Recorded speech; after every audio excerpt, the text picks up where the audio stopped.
Morning. तर आता आम्ही निघालेलो आहोत. ते आहेत धानोर ट्रेनने जाणार आहोत. आधी अंधेरी स्टेशनला जातो आणि तिथून आम्ही सफाळ्याला उतरणार आहोत. तर रिसॉर्टमध्ये जातो. तर पूर्ण ब्लॉग नक्कीच बघा आणि नवीन असेल तर प्लीज चॅनलला सबस्क्राईब करा.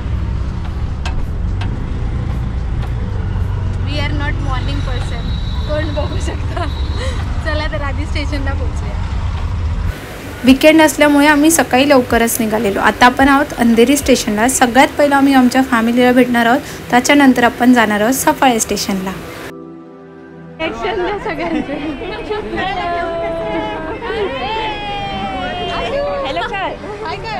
ट्रेनमधली बरीच पब्लिक जी होती ती सफाळ्याला उतरणारीच होती. जवळपास 1-1.5 तास प्रवास करून आम्ही पोहोचणार होतो. ते होतं सफाळे स्टेशनला. हे आहे सफाळे स्टेशन.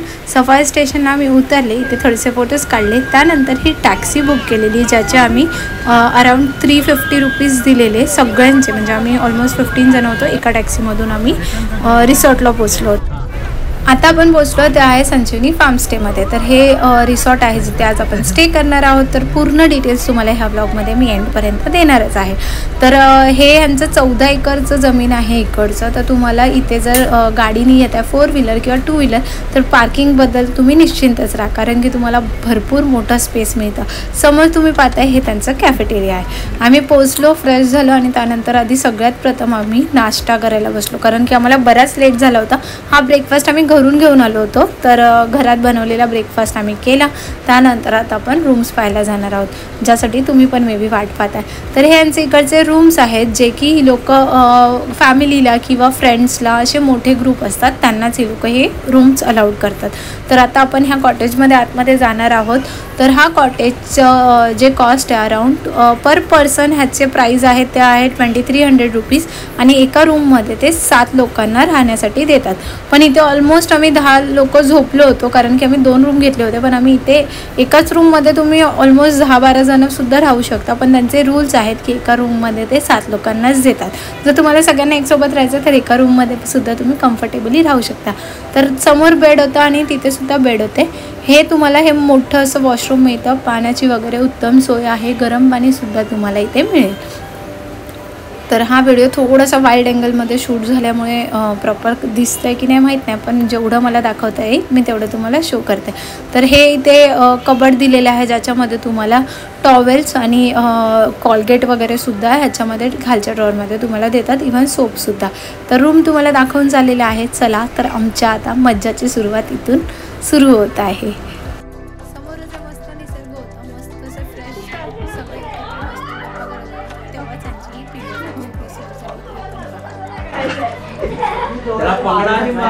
मी तुला काय बोलली दोघांचं तर काय चाललंय.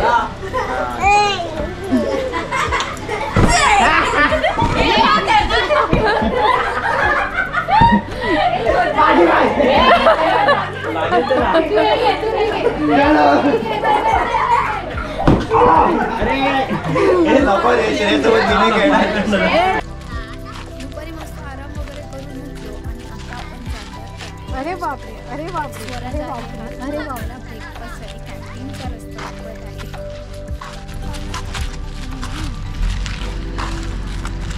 आहे. स्वराज ह्यांचं कॅफेटेरियामध्ये तुम्हाला कॅरम, सापशिडी, XN0 प्लस तुम्हाला समोर जो टी टेबलसारखा गेम दिसतोय तो चार्जेबल आहे. ॲक्च्युली 100 का 150 रुपीज आहे हाफ एन आवरसाठी. तर हा पण एक गेम आहे. त्या व्यतिरिक्त ह्यांच्याकडे एक मोठंसं प्लेग्राऊंड आहे. तिथे आता आपण जातो आहे. तिथे जाताना तुम्हाला इथे एक छोटंसं गार्डनसुद्धा लागतं. त्या गार्डनमध्ये तुम्हाला झोपाळे आणि सीसॉ वगैरे दिलेले आहेत. पण पाऊस पडला होता त्यामुळे थोडंसं चिखल होतं, म्हणून आम्ही तिथे जाणं अवॉइड करून आम्ही सरळ आलो. ते होतं प्लेग्राऊंडमध्ये. प्लेग्राऊंड हा खूपच मोठा आहे. इथे येण्यासाठी तुम्ही सायकलचा सुद्धा वापर करू शकता. त्या व्यतिरिक्त तुम्हाला इथे बॅट बॉल खेळण्यासाठी बॅट बॉल दिलेला आहे. इव्हन तुम्हाला लहान मुलांसाठी इथे जम्पिंग जॅक आहेत. तर लहान मुलं ह्या जम्पिंग जॅकवरती सुद्धा एन्जॉय करू शकतात. त्यानंतरच इथे तुम्हाला छोटे छोटे असे खूप गेम्स आहेत. बॅडमिंटन वगैरे झालं. त्या व्यतिरिक्त तुम्हाला इथे सायकलिंगसुद्धा करायला मिळते. जर तुम्हाला सायकलिंग येते तर तुम्ही इथे हे जे मोठे लांब लांब जे स्पॉट आहेत ते तुम्ही सायकलिंगने एन्जॉय करू शकता.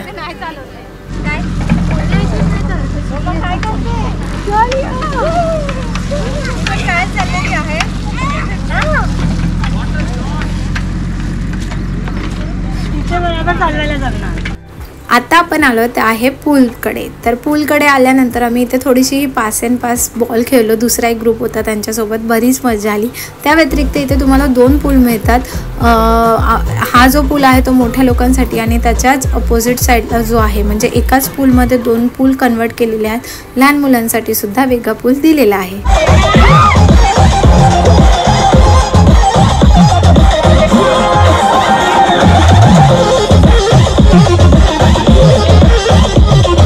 पूलकडेच तुम्हाला म्युझिकसुद्धा मिळतात. तिथे तुम्ही डान्स करून एन्जॉयसुद्धा तुमच्या फॅमिली फ्रेंड्ससोबत करू शकता.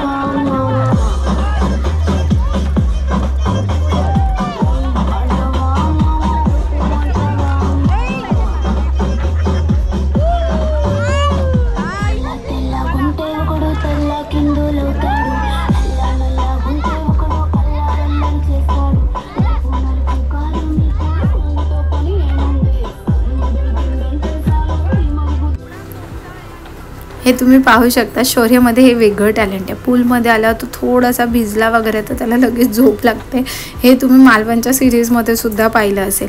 तर तो झोपल्यानंतर आमच्याकडे दुसरं काही ऑप्शन उरत नाही. तर तो झोपल्यामुळे मग आम्ही सगळे निघालो होतो ते होतं रूममध्ये जाण्यासाठी. तर इथे स्विमिंग पूलमध्ये मजा केली. त्यानंतर आम्ही आलो होतो ते होतं लंच करायला. लंचमध्ये तुम्हाला बरेच ऑप्शन मिळतात. दाल राईस वगैरे, भाज्यांमध्ये पण तुम्हाला 2-3 प्रकार मिळतात. इवन तुम्हाला नॉनव्हेज खायला आवडतं तर चिकनमध्ये पण तुम्हाला रस्सा आणि सुकं चिकनसुद्धा ती लोकं अवेलेबल करून देतात. तर इथे खूपच जेवण ह्यांच्याकडे चव सांगायची झाली तर खूपच उत्तम आहे. ब्रेकफास्ट झालं किंवा लंच डिनर सगळ्याच गोष्टी ह्यांच्याकडे उत्तम बनवल्या जातात आणि खूपच फ्रेश असतात असं सांगायला हरकत नाही.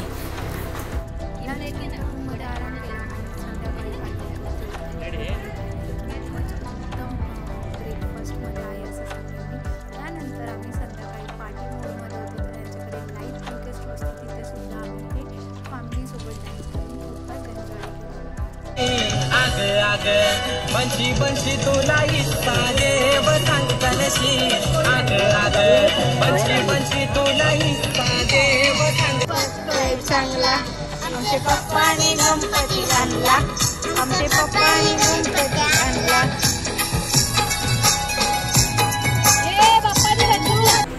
डान्स वगैरे करून आता आपण आलेलो होतो ते होतं डिनर करायला. तर ह्यांच्याकडे जेवणाची सोय इतकी उत्तम प्रमाणे केली जाते की तुम्हाला सलाडपासून सगळ्या गोष्टी मिळतात. संध्याकाळी ह्यांच्याकडे जेवणामध्ये म्हणजे चायनीजसुद्धा होतं जे की सगळ्यांनाच आवडतं आत्ताच्या काळामध्ये.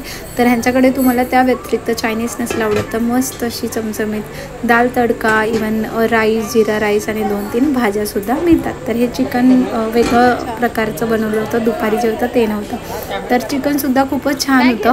इवन तुम्हाला इथे स्वीट डिशसुद्धा 2-3 मिळतात म्हणजे दुपारी वेगळी आणि संध्याकाळी वेगळी. जेवल्यानंतर आम्ही रूममध्ये आलो आणि थोडंसं ऊनो वगैरे खेळून एन्जॉय केला. त्यानंतर आम्ही डान्ससुद्धा पुन्हा केला.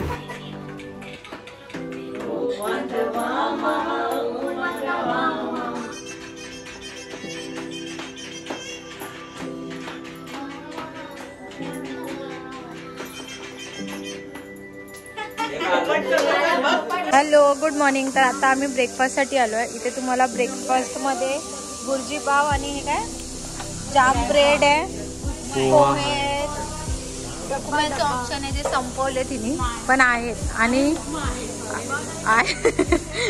चहाचं ऑप्शन आहे. एवढे ब्रेकफास्टमध्ये तुम्हाला ऑप्शन मिळतील.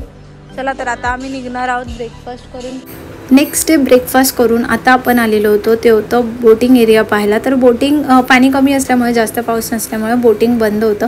पण जर तुम्ही पावसात येता, आता तर भरपूर पाऊस झालेला आहे, जर तुम्ही आता जाल तर तुम्हाला बोटिंगचं सुद्धा ऑप्शन ओपन मिळेल इथे. त्या व्यतिरिक्त इथे तुम्हाला हे फिशिंगचं एरियासुद्धा आहे. जर तुम्हाला फिशिंग आवडते तर इथे बसून तुम्ही फिशिंगसुद्धा करू शकता. मला एक गोष्ट सांगायला आवडेल की इथे तुम्ही 2 दिवसासाठी येता तर तुम्हाला 2 दिवससुद्धा पुरेसे नाही वाटत, कारण हे खूपच मोठं आहे. तर तुम्ही 2 दिवस तुमचे वेल स्पेंड करू शकता हाफ डेमध्ये डिवाइड करून. एक दिवस पूलमध्ये एन्जॉय करा, दुसऱ्या दिवशी तुम्ही बोटिंग आणि इथे फिशिंगचं सुद्धा एन्जॉयमेंट घेऊ शकता. तर इथे ह्या डक एरिया आहे. इथे तुम्हाला खूप सारे असे छोटे छोटे डक्स बघायला मिळतात. ते सुद्धा मी तुम्हाला ह्या व्हिडिओमध्ये दाखवते.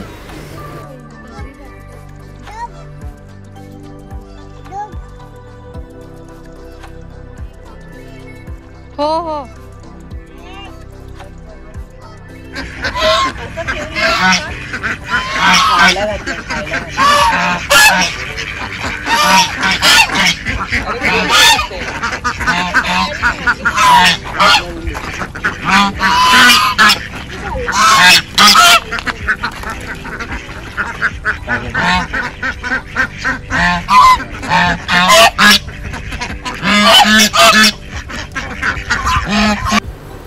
त्या व्यतिरिक्त इथे ही छोटीशी विहीर होती जी खूपच छान वाटत होती, ती सुद्धा मी तुम्हाला दाखवते। तर आजच्या ब्लॉगमध्ये एवढंच। तुम्हाला हा ब्लॉग कसा वाटला नक्कीच कमेंट करून कळवा आणि भेटूया पुढच्या ब्लॉगमध्ये। Thank you for watching, bye.